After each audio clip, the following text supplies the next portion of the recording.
we get to a place where where we want to delegate, when we get to a place where we're overwhelmed, when we have a team member, when somebody on the team comes to us and says, I've got too much to do, the answer is always the same tool. We go to a time study. And the time study that we talked about yesterday is a tool that creates efficiency. It's a tool that gives us visibility to what we should not doing, what we shouldn't be doing, what we should stop doing. And for us as leaders in the business, whether you're the visionary or the operator, this is the same. When you do a time study, what it gives you is what you need to offload or what you have the opportunity to offload.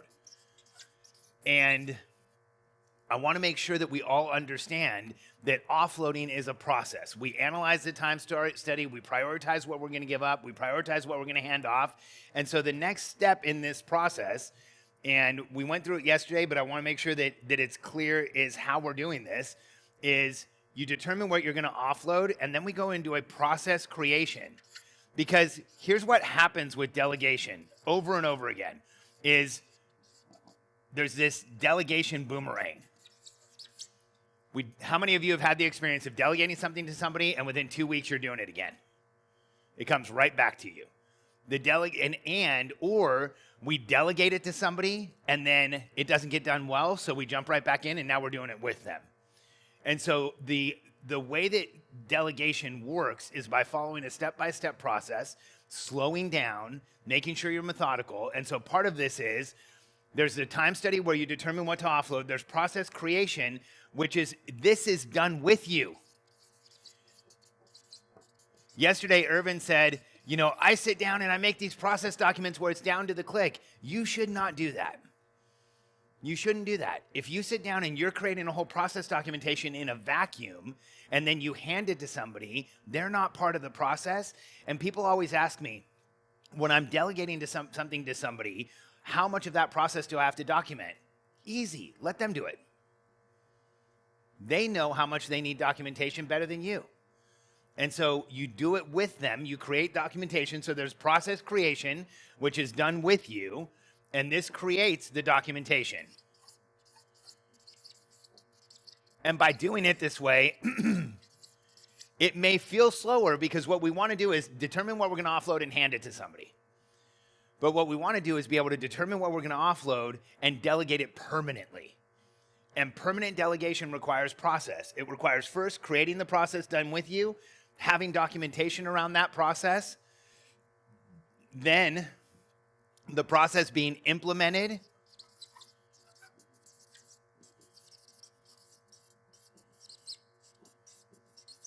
and verified by you, and then improved. And so this process, it's not a one-step thing. We determine what we're going to offload. We create the process with the person that we're offloading it to. We document that process. They do the documentation. We verify the document. We implement that process. We verify we're getting the results we want as the person delegating. And then we make sure that the process gets improved over time. In this process, it feels slower, but stuff stays delegated. It also feels slower, but you can delegate multiple things at the same time. If the instinct that we have, by the way, your instinct's not broken, it's not wrong, Herman, it's the common instinct everybody has. I'm gonna go document the crap out of this and hand it to somebody.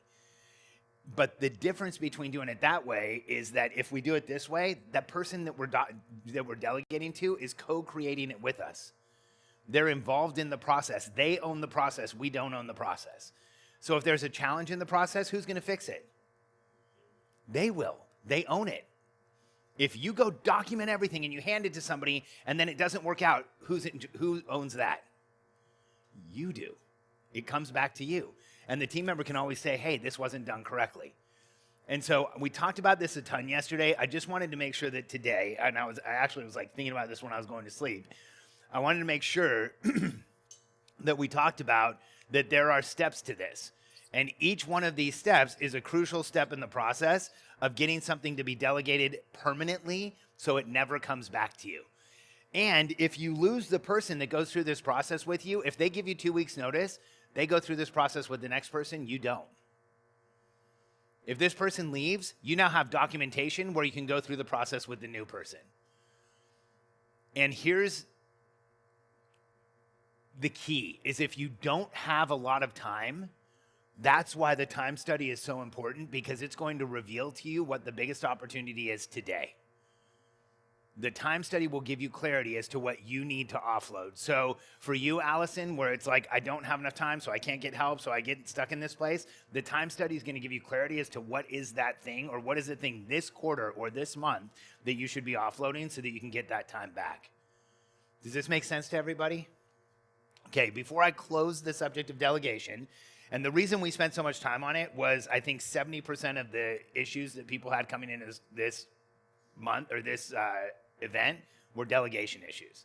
So I wanted to make sure we really thoroughly covered it. So is there any questions at home about delegation around any part of this process?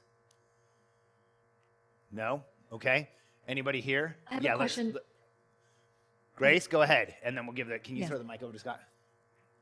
Is it okay if my operator creates the process with me and then he hands over that documentation to someone that reports to him? Yes. Yeah. Okay. Totally. Okay. As long as he's going to own the execution of that, Grace, then yes. Okay, got it. Thank you. Yeah.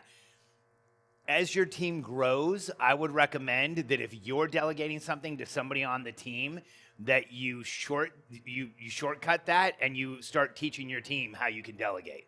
Because here's what happens to a lot of people once they get an operator. Everything flows through the operator, and that becomes the biggest bottleneck in the business. And so, yes, your operator can create the process with you, and yes, they can go teach it to somebody else. You do end up with triangulated conversation and second-party information. And so I would recommend that you also leave open the possibility of meeting with the person on your team directly and then building processes. Otherwise, your operator is going to have to do everything. And does this work for more creative roles like speaking on stage, delivery, and coaching my clients? Does this process documentation work for those more creative roles as well? It works for anything that you're doing.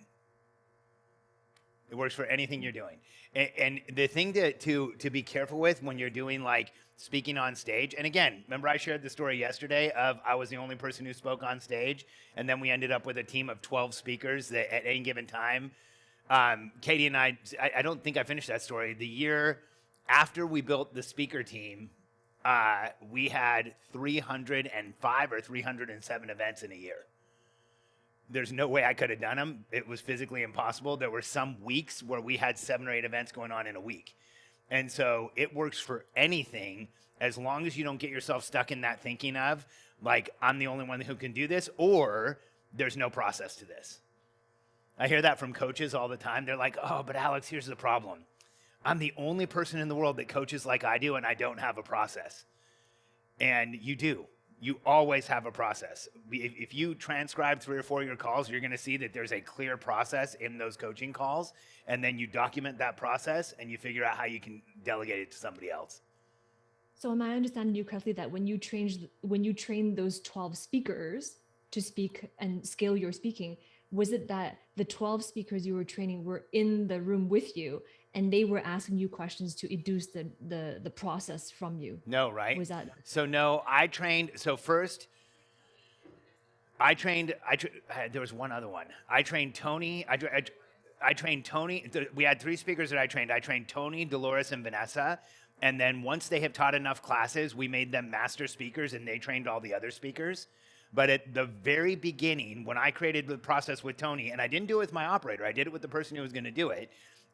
Tony attended a total of about 6 classes where he was observing for 3, and then he was involved in the last 3. And then I went to one of his classes where he taught live.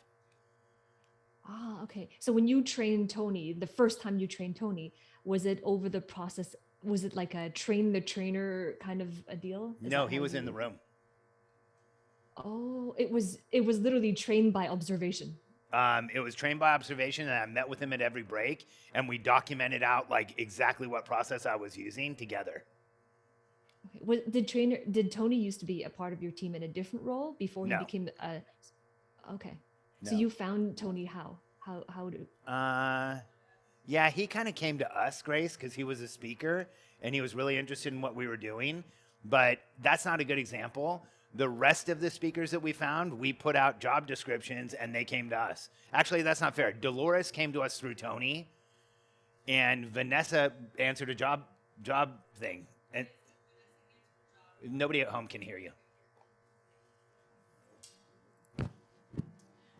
Vanessa actually came through our network also, and then But through an announcement of we need speakers, right? for sure, Yeah. for sure. And then for the rest of the speakers, we actually did do 2 train the trainer trainings where we went through an interview process and then we brought the instructors in and we created a process that actually Tony and Dolores led.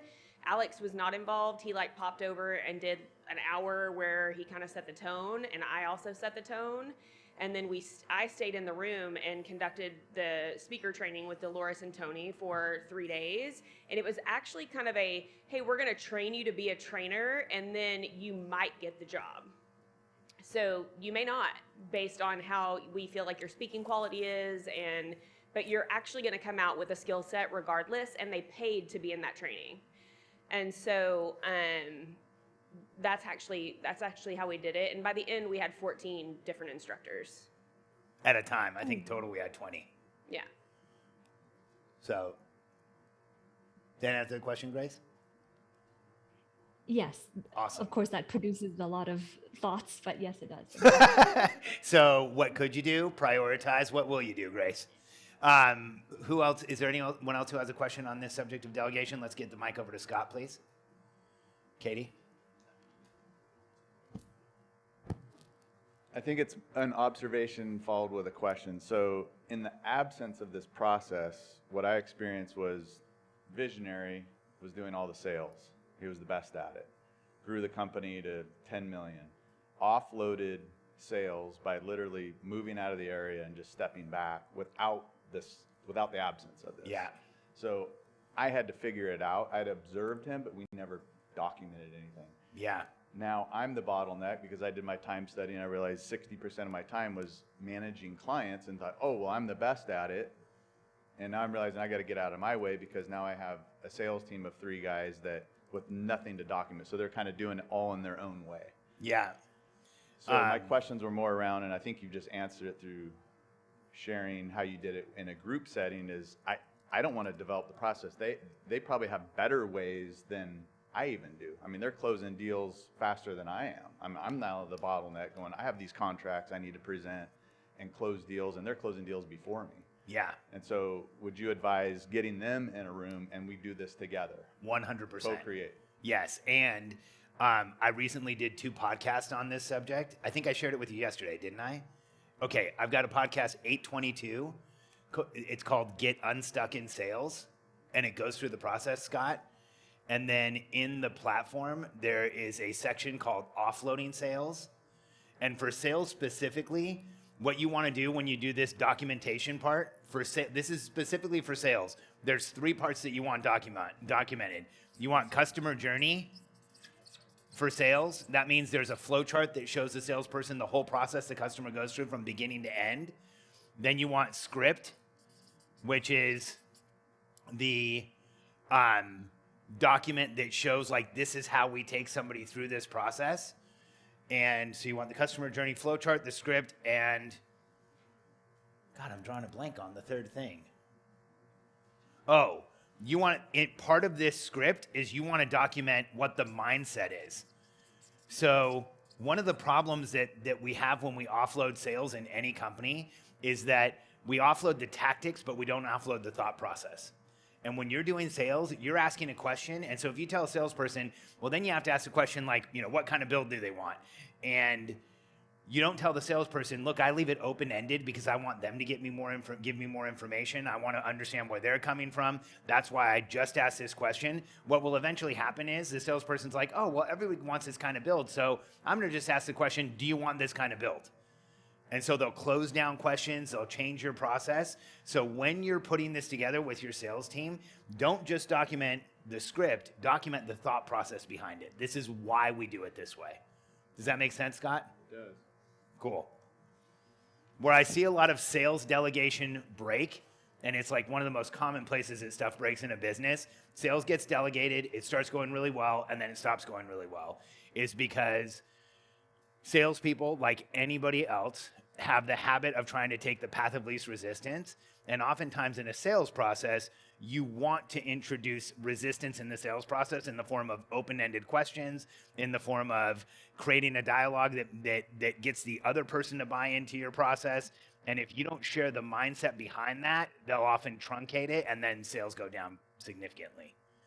And so get unstuck in sales will help you, Scott. And then the other one, that's 822. And then 823 is keep score in sales. And Grace, you might want to just listen to these two, so when you're talking to that sales manager, that might help you. Podcast 822 and 823. I just did them recently because I've had so many sales conversations recently. It's like it's one of the big issues that entrepreneurs face when they get into like 1 to 3 million. Your economies of scale are totally different. Point out is that in the absence of that, you just get stuck. And 100%. this relates in every other area of the business, whether you're going from visionary to operator or anywhere in the ladder. Yeah. If you don't have the documentation, you end up being the bottleneck. Yeah. So just light bulb went off. Yeah, and if you don't have the documentation, here's the other issue is, here's what most entrepreneurs do to delegate. And this is, again, there's a reason why I'm so methodical. You know, when people hear me speak and when they watch me speak, they get the impression that like I have this really methodical personality, that I'm like a step-by-step process document, all that. If I look at my early life, like that was not my personality. I fought process, structure, and routine just as hard as anybody else. I'm a visionary. I was the guy who literally said, I'm never gonna have the same meeting on my calendar twice. And I ran a business that way. And when I say it, like, you want to talk about body reactions, I just felt the hell out of that one. And so I'm not that person. But what I've realized over time is that if I'm willing to put the process in up front, if I'm willing to slow down to go fast, things go so much faster and they stay delegating, they don't come back to me. You know, I do some driving on tracks and some racing and stuff. And I remember when I first started racing, the first instructor that I had told me, you know, when you're racing, you have to learn how to slow down to go fast. And I was like, that's like the worst thing I've ever heard. I'm going to go fast the whole way. I'm going to show him he's wrong, which he was so 100% right. It was crazy.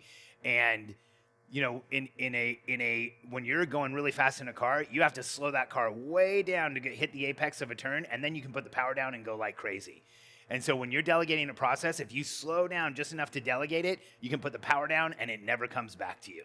And so it's like there's so many parallels to this in life. It's like when just like Herman was saying, I want to go from idea to execution. Well, we go from idea to prioritization to commitment to execution with a team. We're now getting 10 times as much stuff done. It just feels like we slowed it down. So... And when it comes to sales, and when it comes to offloading, here's what most entrepreneurs do. There's no time study. They decide they want to offload something. They give it to a person with none of this, and then it comes bouncing right back to them. Or they spend enough time with the person, that person can now do this, which it sounds like what John did with you with sales. Like you observed enough that you were able to do it, but now there's no documentation in the company and it's now been delegated again and there's no documentation there. So who knows what's really happening on those sales calls, right? Sales without a process creates future liabilities like crazy. I've worked with too many companies and I've owned the company where somebody says, well, your salesperson said, and it's like, oh, shit. Can we throw the mic back to Cole? And even deeper than that, Alex, as someone that's worked in sales and worked with a lot of people in sales, it is so easy as a salesperson to make numbers look like it was a bad lead versus it, like I can blame that it wasn't a good lead and report my numbers differently. And so if there's not a clear process where you could check in, why is one person getting like a 60% conversion and another person's getting a 40? That's so easy to trip on the numbers that if you're not super clear in your processes, you'll have salespeople that, especially if they've been doing it for a while, you can make yourself look real good and the leads are bad. It's not usually a lead issue. It's a salesperson issue. It's a process issue. Yeah. Yeah, let's come over to Santos. toss. So my question is really around the team building process, because I think yesterday we had the question around, I think it was Ali who asked it around agency versus contractor versus full-time. And when as it relates to documentation, I'm thinking about Grace as well with her like outsourced sales team. Obviously the process and the documentation is really important and a really important part of having continuity and consistent results in any area of business.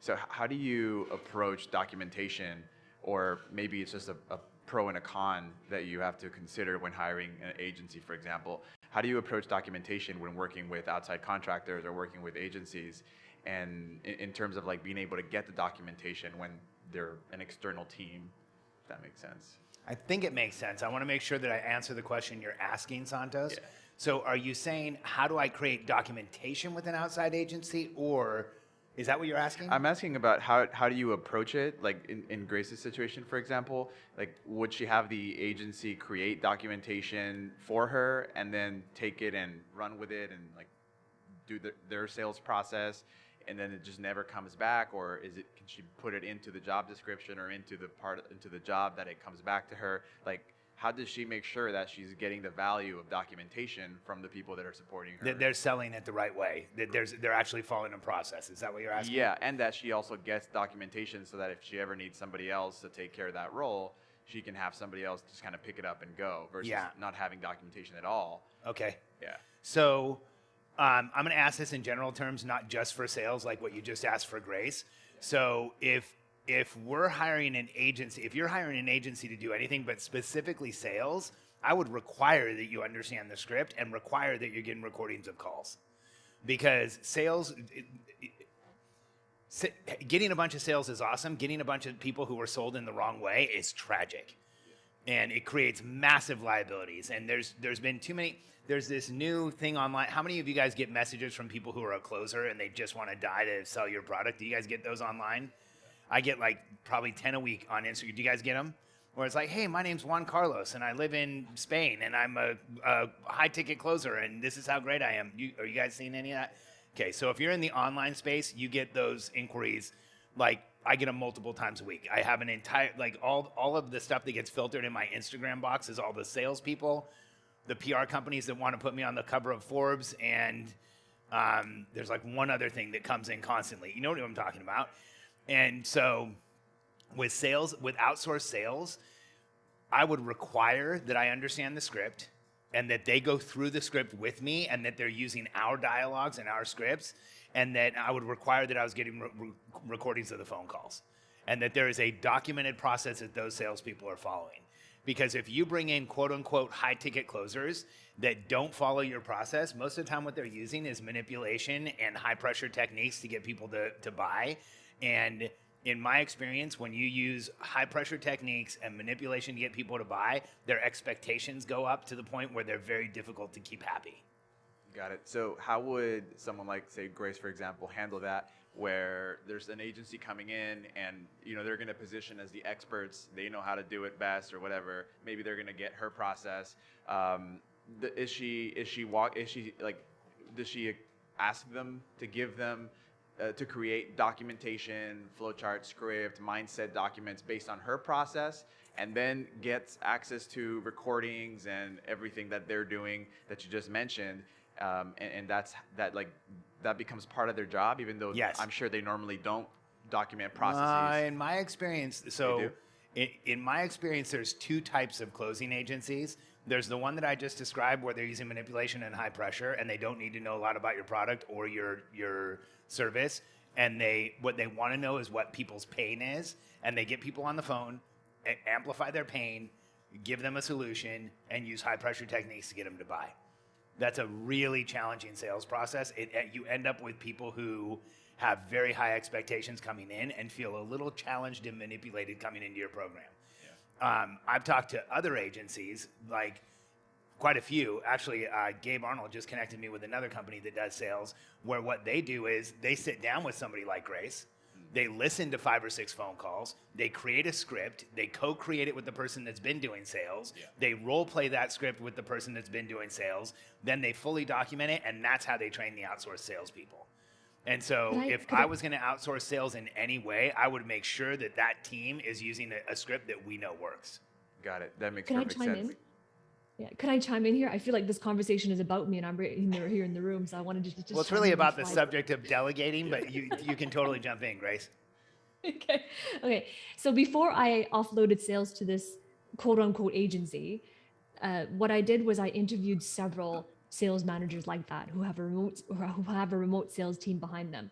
I interviewed several of them until I found someone who is embedded in their process, that they meet with you, they understand what your script is, what your mindset is, who your avatar is, and I asked every one of them, "What's your onboarding process? When you onboard new clients, what's your onboarding process?" Yeah. And I looked for somebody who said they interview me with great detail to understand my avatar. I Yeah. waited until I found someone like that, and they interviewed me in such detail to understand my offering and my personality going into it. They understood what my values were in the company, and that was my criteria, and the initial criteria, and even in carrying on the conversation even further. So then when I chose that agency, the sales manager that owns that agency, then the first process was I had to send them my sales script first, and then they had to go through the interview I did with them. And then after that, I went in and I wanted to understand, well, what do you asking questions? What do you understand about my documentation? How does it differ from how you've been closing for other clients? And then making sure that they know how to train their sales agents on my offer, because what I do is very different from their clients. It's pretty So close that's to the this. process that I took. That's Yeah. awesome, And- Grace. That's Congratulations on finding somebody who does that. And it's exactly what I was describing. If you're going to outsource anything that you're currently doing, you want them to understand your process. Yeah. Can I ask a different flavor of this question? Sure. I understand on the sales side, it's a process that exists. It's something that we're offloading to an outside agency. And ideally, the agency goes through that process in their onboarding, and that's wonderful. How about something like marketing agency, where normally those activities are, some of them may already be being executed by the client per se, and other times they're not, like adding in Facebook ads or adding in content creation or adding in content distribution or different functions like that that aren't normally or not always functions that the business is already engaging in. How does process documentation and creation, kind of how do we think about process documentation and creation when it comes to potentially outsourcing to a marketing agency, for example? So marketing agency is a really good example. We have in the platform, there's a purchasing process. So oftentimes when you're outsourcing to a marketing agency, you don't really know what they're going to do. Yeah. You need a problem solved. Like, I need more leads, and I need them to be qualified, and I need someone who can bring me a solution for that. So the first step, 1 second, Santos, I'm not drinking. Oh, I'm feeling like it got really hot up here.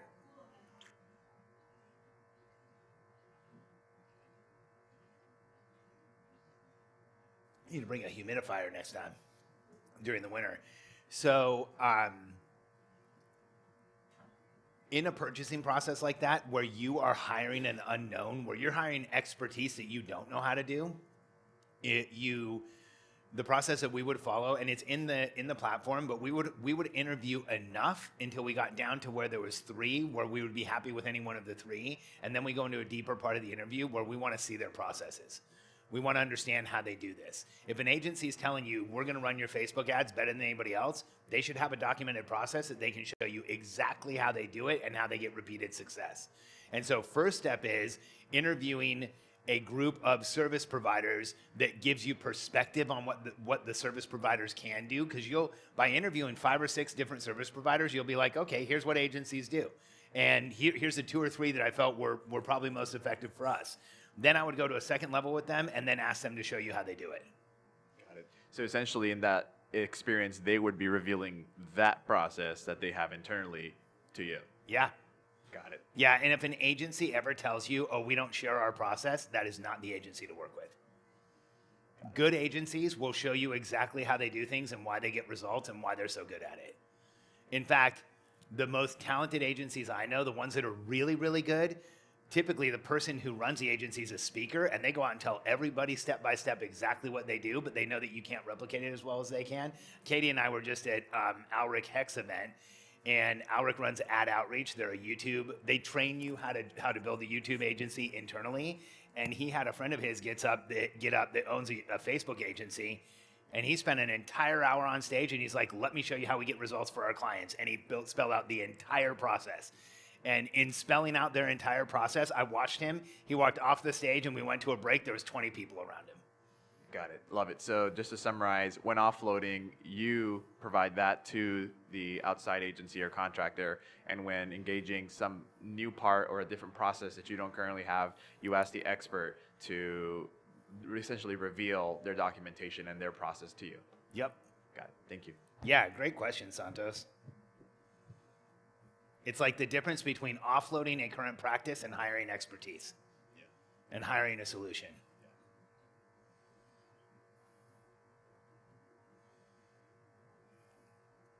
Okay.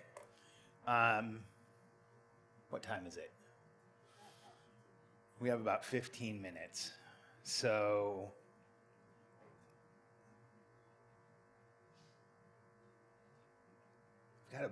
I've got something that I'm going to start, but I think it's going to go past this, so we might start this and come back from lunch. Give me 1 second. I just want to make sure.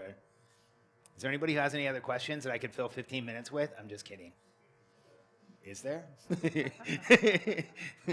So, you know what? Is the lunch ready, Haley? Because I don't want to cut this up. Okay. I don't want to cut this information up. Yeah, please. Thank you. 15-minute question. And it's about the delegation. So I'm just trying to visualize, like, tactically speaking, how I'm going to do this. Obviously, you've laid it out over here in step-by-step form. So let's say, for example, I'm thinking about, is it all right if I give a concrete example? Yeah, it's even better if you do. Okay, cool. So, like, I need to get our clients that we're working with to give us referrals. I don't have a script. I don't know how that would go about, like how we would go about doing. I have not looked into how other companies are doing it. We have this other employee. She's being underutilized. And I feel like she's the client success captain, and so I feel like it'll be her role eventually to do this. So then I want to go up and I want to say, hey, we like one of the outcomes that we want to achieve is being able to get clients to give us referrals. We first need to, the first step is to draft out a process. It isn't. No, I would say if you're creating something new like that, the first step is to sit down and talk about what you could do. Okay. Like, how might we do this? And if you have most of the time in a coaching company, a client success manager is the person who's talking to the clients all the time, right? Yeah. I would ask her, like, we want clients to give us more referrals. How can we get more referrals? Like, where do you think would be the appropriate time to ask for referrals? What mechanisms do we have in place to remind people to refer us? When we do get a referral, are we sending out thank you notes? Are we telling people, you know, are we reaching out and saying, hey, thanks so much for the referral? I would sit down with her first and do the what could we do? Because you can't go from I don't know how to get referrals to let's build a process. Okay.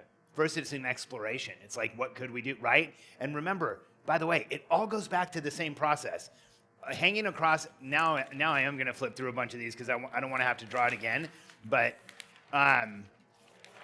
shit, 1 second.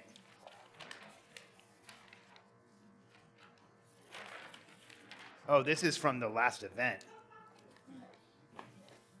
Like, why does this not look familiar? Man, I'm out of it. This is from the last event. Okay, all the same process. You want to solve something in the company? You want to understand what to do next? You want more referrals? You first analyze, what could we do? You don't go straight to a process. You analyze what we could do. I have this hanging, so we have this as a graphic. Haley, can you make sure that everybody in the room gets it as a graphic so they can put it in their office? And is it on this computer so I can show it in the pretty way? Eddie, do you have it over here? You have it? You can pull it up? Okay, so the first thing you do is you analyze, Urban. And so if there's a solution you feel is necessary in the company, you get together. It's either you're doing it because there's nobody else who's doing it, or you get together with the person who's doing it and you analyze what you could do. And then once you go through the analysis and you say, hey, here's what I think we could do. We could, when it comes to getting referrals, we could make it part of our sales process. We can make it part of our onboarding. We could make it part of the 3-month check-in. We could, there's all these things we could possibly do. Which ones do we feel like might be most successful? That's prioritization. Let's commit to it for the next 30 days. Let's try this for 30 days. Then once we've tried it for 30 days, we execute for 30 days. And then the renewal process is we say, what did we do? What results did we get? And now let's analyze it again. And then this is not just a process for solving a problem in a company. This is a process for continuous improvement in a company. Does that make sense? Yeah. It's like whenever you're thinking about a solution in a company, I want you to think analyze, prioritize, commit, execute, renew. Always. Does that help? And each of those are like its own meeting. Its own meeting.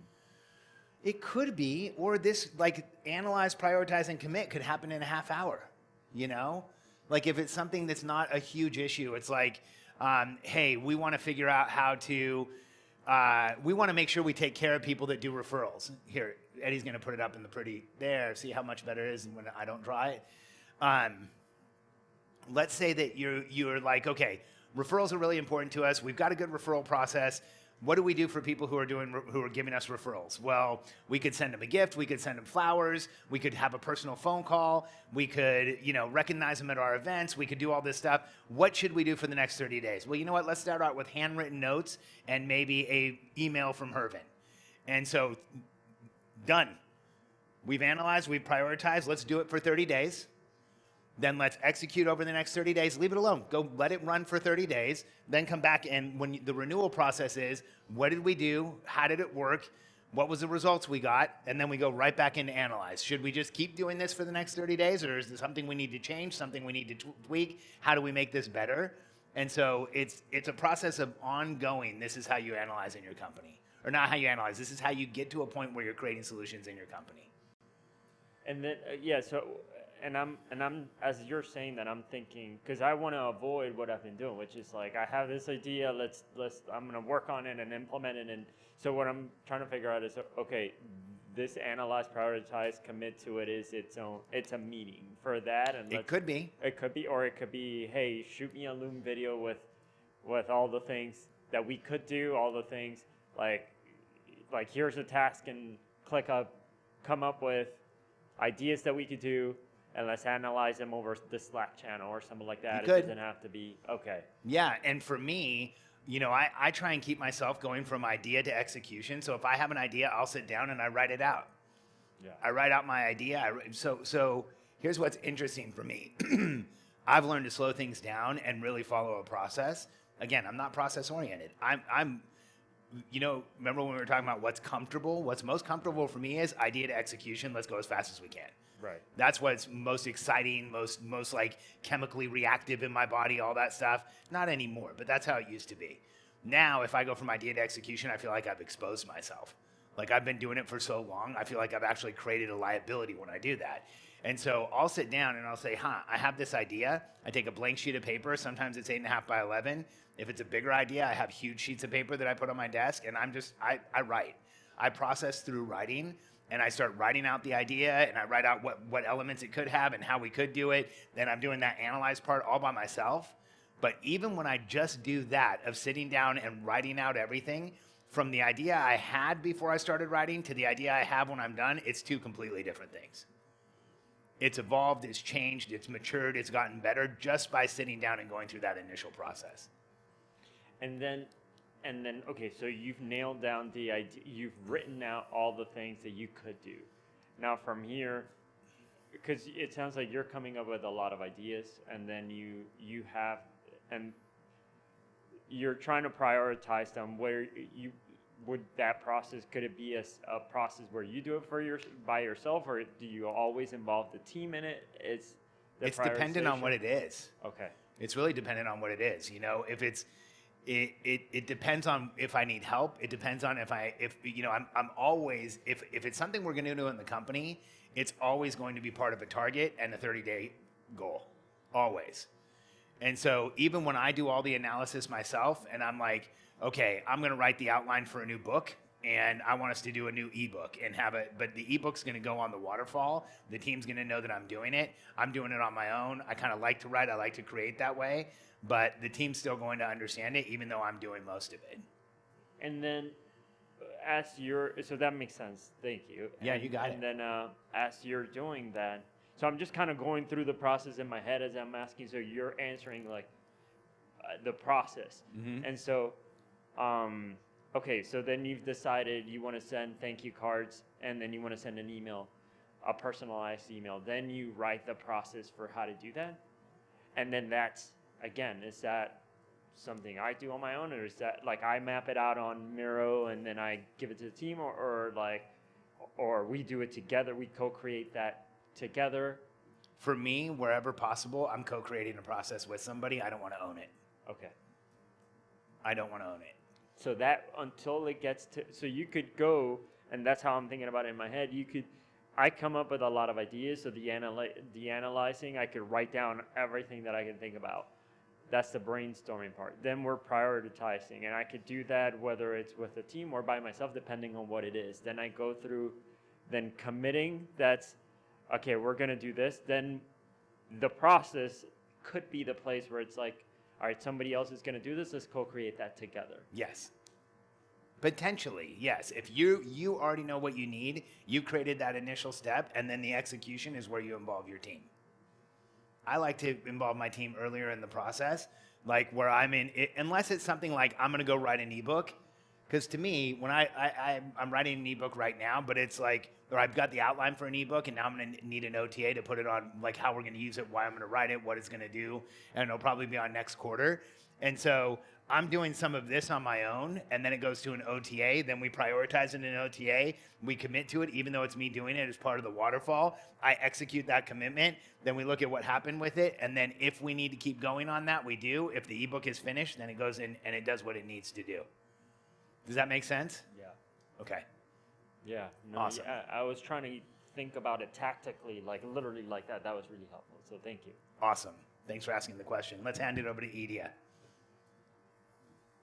Okay, I do have a quick question, but first I had a aha about the connection with the OTAs, because it sounds like they give you leverage around whatever you've analyzed, and they give you the clear objective and the reason why you're doing it, which is why you do OTAs. Yeah.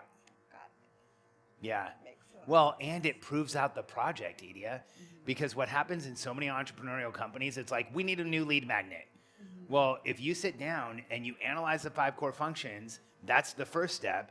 Then you spell out the OTA. What you might find in the OTA is like under results, like under, what all the outcomes, like what is going to make this a successful project. You might find that you don't really need it. Just going through that process proves out that it's necessary. Yeah, that's so good. So quick question about when you talked about training Tony to be a speaker for you. Yeah. You said he observed for 3, like he came and he was like a fly on the wall, and in between the breaks, you would meet to document the process. Then he participated, he was like a participant in 3 events, and then you shadowed one of his first trainings? Okay. Yeah. And in the first time that he was in an event, he was just an observer. And he wasn't distracting me at the breaks, because it was like, just watch how I do this and let's get through the whole thing, because it was his first event. It was the first time that he had experienced it. We actually found him through Dolores. Now I'm remembering how it happened. Dolores was in our first event. She knew Tony. She told Tony how great it was, and then Tony came to us. And then the second event, I taught, and then we sat at every break, and he would be like, why do we teach this section? Why is this important? And like writing it all out and making sure he understood it. Then the third time I taught, he was literally like, okay, you tell this joke in this section. This is where people really get interested here. Why do you make this point? How did you set this up? And so it was a progression, but kind of like handing off anything. It's let them observe and understand it, and then really build out the process document.